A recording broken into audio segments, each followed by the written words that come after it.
Kembali lagi di channel Hudamed, channel yang akan membahas soal asli UTBK SNBT. Dalam video ini akan kita bahas soal asli UTBK SNBT tahun 2024 subtes penalaran matematika untuk teks 4 atau soal nomor 13 sampai 16. Bagi yang belum menonton video pembahasan untuk soal nomor 1 sampai nomor 12 bisa menuju ke playlist. Langsung saja kita ke teks 4. Ini ada titik A dan B. Ini adalah titik pada dua ujung suatu tembok tetap yang sejajar dengan garis L. Ini garis L-nya. Dan tegak lurus dengan dinding. Perlu dicermati, di sini ada tembok dan juga dinding. Tembok ini yang AB, kemudian dinding yang ini, ya, ini dinding.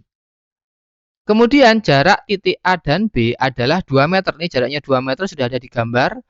Lampu L terletak pada lampu L, ya. Lampu L ini L besar terletak pada garis L kecil, sehingga bayangan titik A dan titik B pada dinding adalah A aksen dan B aksen ini. Jadi ini lampu menyinari tembok AB berbayang di dinding menjadi A aksen B aksen, gitu ya.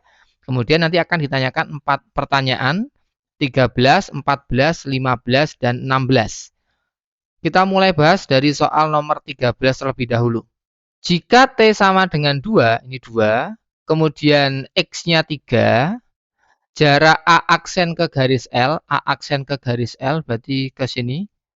Ini adalah 6, berarti ini udah ada 3, artinya titik ini ke A aksen itu jaraknya juga 3. Sehingga totalnya 6 ya, dinding ke dari garis L ke A aksen jaraknya adalah 6. Pertanyaannya adalah jarak lampu L ke dinding. Jarak lampu L ke dinding berarti dari atas ini ke bawah sini ya. Nah, nanti kita akan menggunakan konsep kesebangunan. Kita ingat kembali terlebih dahulu, kita review dulu konsep kesebangunan. Kalau misalkan ada dua segitiga yang sebangun dalam bentuk ini, misalkan ada segitiga ABC, ini kan dia sebangun dengan segitiga BDE ya. Maka berlaku panjang sisi-sisi yang bersesuaian itu perbandingannya sama.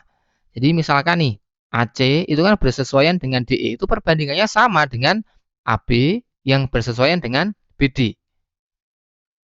BC bersesuaian dengan BE, itu perbandingannya sama ya. Ingat, harus konsisten. Kalau pembilangnya dari segitiga yang besar, maka pembilang untuk yang berikutnya juga harus dari segitiga yang besar. Penyebutnya juga. Kalau misalkan pembilangnya dari segitiga yang kecil, maka belakang ini juga harus diambil dari segitiga yang kecil. Dalam proses perhitungan nanti kita cukup ambil 2 aja ya. Misalkan AC per DE sama dengan AB per BD, atau AC per DE sama dengan BC per BE. Tidak perlu diambil ketiganya. Dalam soal ini berarti kita akan ambil segitiga ini ya. Dari L, kemudian A aksen, kita namai di sini misalkan D, kemudian ini E ya. Jadi ada L, A aksen D, sama A aksen E. Mereka saling sebangun. Segitiga LA aksen D sebangun dengan segitiga A aksen E. Sehingga berlaku DL, ini DL, yang mau kita cari kan DL. Jadi jarak lampu ke dinding itu kan DL dibanding AE karena bersesuaian dengan AE. Kemudian sama dengan A aksen D, A aksen D ini ya. Karena DL kan dari segitiga yang besar, maka pembilangnya juga harus dari segitiga yang besar. A aksen D dibanding dengan A aksen E. Sehingga DL dibanding AE, AE-nya berarti 4 ya. 2 sama 2 kan 4, sama dengan A aksen D-nya berarti tadi udah diketahui yaitu 6. Dibanding A aksen E-nya jadi 6 kurangi 3 berarti 3 ya. Tinggal kita hitung. Jadi DL itu sama aja dengan ini 6 sama 3 kan bisa kita sederhanakan jadi 2 ya. Jadi tinggal 2 kali 4. Sehingga hasilnya DL adalah 8 ya. Berarti yang E. Jarak lampu L ke dinding adalah 8, yang E. Kemudian soal nomor 14, ini cukup panjang ini. Diketahui T sama dengan 2 dan X juga sama dengan 2. Jadi ini T-nya 2, X-nya 2. Kalau nomor 13 tadi X-nya 3 ya. Kalau di sini X-nya 2. Jadi beda dengan soal nomor 13. Panjang bayangan dinding AB pada dinding, maksudnya ini berarti panjang bayangan tembok AB pada dinding Berarti A aksen B aksen itu jaraknya adalah 3. Pertanyaannya adalah jarak lampu ke dinding. Jadi pertanyaannya hampir sama dengan soal nomor 13 tadi. Jarak lampu ke dinding atau L ke D ya. Kita misalkan nih, jarak dari B aksen ke E atau E ke B aksen itu adalah N. Kemudian yang mau kita cari, jarak lampu L ke dinding adalah M. Jadi tujuan kita nanti adalah mencari nilai M. Pertama, kita akan menggunakan konsep kesebangunan dengan menggunakan segitiga ini. L A aksen D, dia kan sebangun dengan segitiga A aksen AE ya. Kita cari dulu persamaan untuk DL. DL berarti bersesuaian dengan AE. Itu akan sebanding dengan A aksen D yang bersesuaian dengan A aksen E. Sehingga DL-nya M, kemudian AE-nya adalah 4 ya. 2 tambah 2 kan 4. Kemudian A aksen D-nya berarti 2 tambah 3 itu 5 tambah N ya. Atau N plus 5. Kemudian A aksen E-nya berarti 3 tambah N. Di sini ada dua variabel, M sama N. Maka nanti kita akan mencoba mencari persamaan yang lainnya ya. Kita buat persamaan terlebih dahulu. Kita kalikan silang. M-nya 4-nya kita kalikan ke M-nya 4-nya kita pindah ke ruas kanan. Jadinya M sama dengan 4 kali N plus 5 dibagi dengan N plus 3. Ini kita anggap sebagai persamaan yang pertama. Kemudian kita akan menggunakan atau melihat segitiga L B aksen D ya, yang sebangun dengan B aksen E ya. B aksen DL sebangun dengan B aksen BE. Nih ya. Sehingga DL ini DL sama ya, M itu bersesuaian dengan BE. Nah, itu nanti nilainya akan sebanding dengan B aksen D yang bersesuaian dengan B aksen E. Kita ubah jadinya M per 2. Jadi BE-nya kan 2. Kemudian B aksen D-nya berarti 2 plus N ya, atau N plus 2.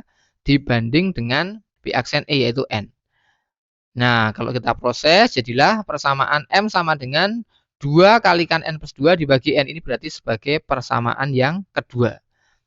Kita sudah menemukan dua persamaan sama-sama M. Kita substitusi ya. Substitusi persamaan kedua ke persamaan 1. Sehingga M-nya yang ada di persamaan pertama kita ganti dengan 2 kali N plus 2 dibagi N ya. Kita kalikan silang. Sehingga jadinya nanti adalah 2N kuadrat ya, 2N kuadrat plus 10N plus 12. Ini kalau dikalikan ya, dikalikan silang, ini kalikan ke sana. Kemudian N kalikan ke sana jadilah 4N kuadrat plus 20N. Kemudian kita proses dan disederhanakan sehingga menjadi N kuadrat plus 5N min 6 sama dengan 0. Jadilah persamaan kuadrat. Kita faktorkan, cari dua bilangan yang kalau dikalikan minus 6 dijumlahkan plus 5 yaitu min 1 sama plus 6. Sehingga kita peroleh N sama dengan 1 atau N sama dengan minus 6. Nah, mungkin N-nya negatif ya, jadi yang kita ambil ini N sama dengan 1. Kita substitusikan N sama dengan 1 ke salah satu ya. Kita ambil aja persamaan kedua. M sama dengan 2 kalikan N plus 2 dibagi N. Berarti 2 kali 1 tambah 2 dibagi 1, hasilnya berarti M sama dengan 6. Sehingga ini yang C ya. Cukup panjang ya. Kita lanjut ke soal nomor 15. Nomor 15 ini sepertinya juga panjang. Perhatikan sampai selesai. Di sini diketahui bahwa T sama dengan 1. Sudah kita ganti di sini T-nya 1. Kemudian X-nya sama dengan 4. Ini beda lagi ya dengan soal nomor 13 dan 14-nya. Kemudian ada proses ini nih. Yang semula jarak lampu L ke dinding itu 7 meter. Ya, ini sudah diketahui ini 7 meter. Lampu L bergerak sepanjang garis lurus. Kita belum tahu nih.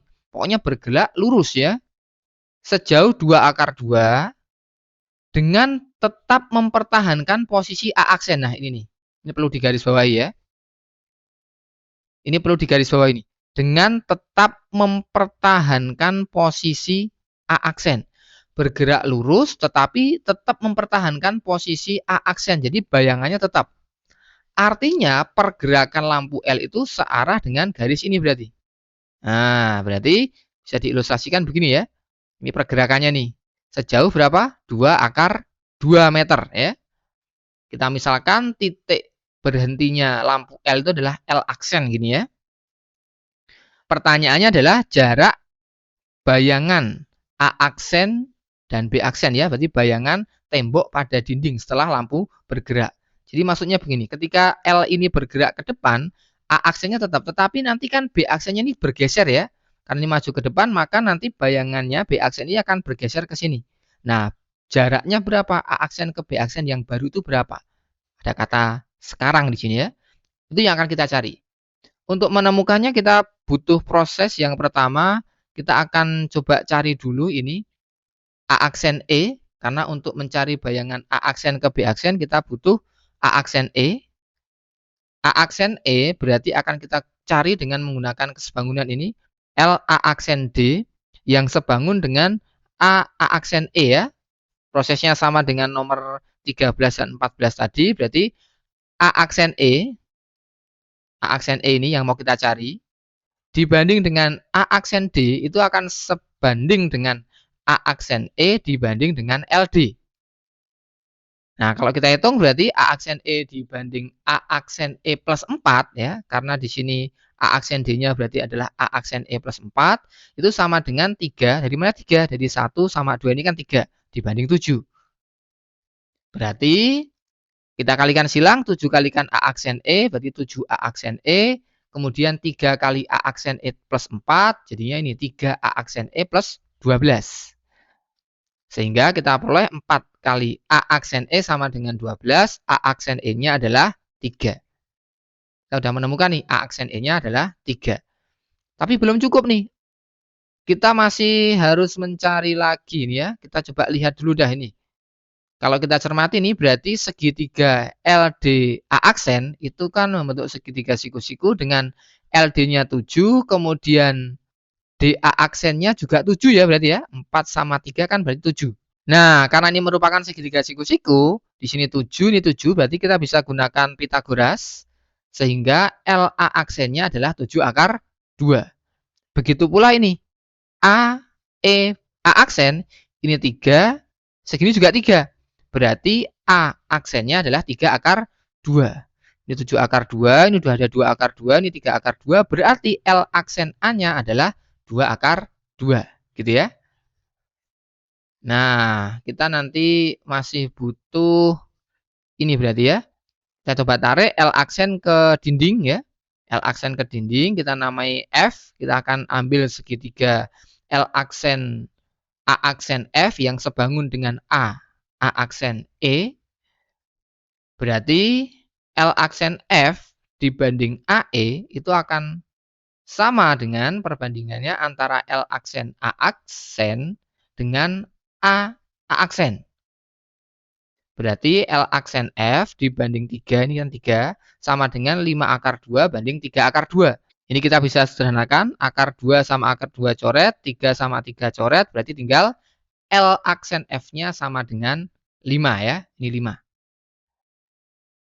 Kemudian kita akan mencari ini, pergeseran ya, B aksen ya. Jadi untuk bisa menentukan nanti A aksen ke B aksen, berarti kita akan mencari ini nanti, E ke B aksen, tapi B aksennya setelah digeser. Jadi kita ilustrasikan begini nih, ini bayangannya, L aksen kena titik B kan bayangannya di sini, sehingga B aksen bergeser ya, bergeser gini. Nah, B aksennya bergeser. Awalnya di sini bergeser ke sini. Yang mau kita cari ini, A aksen ke B aksen yang baru ini. Nah, kita harus mencari ini, E B aksen dulu nih. Kita akan gunakan segitiga ini, L aksen B aksen F yang sebangun dengan B aksen E gitu ya. Ini tengah-tengah ya, berarti 2 sama 2 ya. Sama dengan ini 2 akar 2, ini juga 2 akar 2. F-nya ini tengah-tengahnya DE ya. Sehingga kita bisa ambil segitiga L aksen B aksen F yang sebangun dengan segitiga B aksen E. Berarti B aksen E yang mau kita cari itu kan bersesuaian dengan B aksen F. Kemudian BE bersesuaian dengan L aksen F ya. Ini harusnya L aksen F ini, maaf. Ini L aksen F ya. Nah, berarti B aksen E ya, B aksen E dibanding dengan B aksen E plus 2, plus 2 ya, ini kan 2, sama dengan 1:5. Kita kalikan silang berarti 5B aksen E sama dengan B aksen E plus 2 atau 4B aksen E sama dengan 2, berarti B aksen E-nya adalah 1/2 ya. B aksen E-nya ini 1/2 nih. Di sini 1/2. Sehingga jarak dari titik A aksen dan B aksen yang sekarang ya, atau A aksen B aksen yang baru ini, berarti kan sama aja dengan A aksen E dikurangi dengan B aksen E gitu ya, atau 3 dikurangi setengah yaitu 2,5. Berarti jawabannya yang C ya. Oh, cukup panjang ini untuk soal nomor 15 ya. Kalau ada yang menemukan cara yang lebih cepat dari ini, bisa nanti ya di-share di kolom komentar biar bisa berbagi dengan teman-teman yang lain. Kita lanjut ke soal nomor 16. Tapi nomor 16 ini main logika ini lebih simpel dibandingkan dengan nomor 13, 14, dan 15 tadi ya. Kan gini ceritanya. Untuk suatu keperluan tertentu ditambahkan lampu kedua. Jadi ada lampu L tadi awalnya, lampu pertama ini berarti L lampu pertama. Nah, ditambahkan lampu kedua. Jika PQ adalah bayangan tembok oleh lampu pertama, PQ yang ini, kalau di sini berarti A aksen B gitu ya. Dan QR adalah bayangan tembok oleh lampu kedua, di sini QR, posisi yang mungkin untuk lampu kedua. Ada di sini D, E, F, G, dan H. Ingat ya, ada kata-kata yang mungkin ya. Berarti yang paling memungkinkan yang mana? Kalau G kan nggak mungkin ya, G ini nggak mungkin. H juga nggak mungkin, D juga nggak mungkin ya. Kemungkinannya antara E sama F. Tapi kalau F ini kan harusnya bayangannya malah geser ke kiri ya. Karena di sini bayangannya dari PQ geser ke kanan, sehingga yang paling memungkinkan adalah yang E. Terus sekali ya, yang B ya, titik E. Lampu keduanya ada di posisi titik E. Gitu ya. Teks keempat ini panjang ya, hampir 20 menit. Kalau ada yang masih bingung, bisa ditanyakan di komentar. Terima kasih.